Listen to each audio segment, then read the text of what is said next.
Karsel ang bagsakan 32 anyos sa si Joseph Sanusi E. Azares kan Barangay Poblacion West, Milagros, Masbate.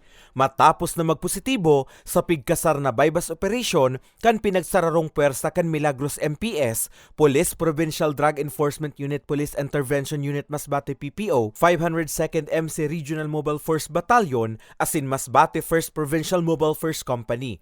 Poko mas o menos, alas 9:50 kasubanggi, Pebrero 28.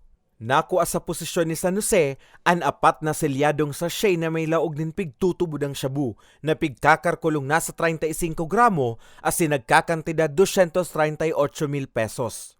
According to our source, yun na nga, siya ng mga illegal na droga, kaya nagtagawa kami ng validation and pati na rin sa barangay official doon. Talagang totoo talaga. Sa impormasyon, bagong identifikar na drug personality kan probinsya nin Masbate ang suspect. Oras lang na hindi sila titigil sa illegal na droga, ang pulis patuloy po ang operation na gagawin para madakip sila at makulong. Kasi hindi natin pwedeng kontento kasi ang pwedeng maging suffer nito yung mga anak o magiging apo ng mga o kapwa-apuhan.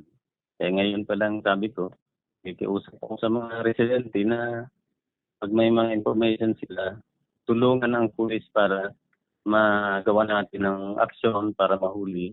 Sa presente, nasa kustodiya na kan otoridad ang mga nakumpiskar na droga maging ang suspect na nahahampangunyan sa kasong pagbalgar sa Acta Republica 9165 o Comprehensive Dangerous Drugs Act of 2002. Para sa mga baretang tatak Bicol, Carmelo Balya.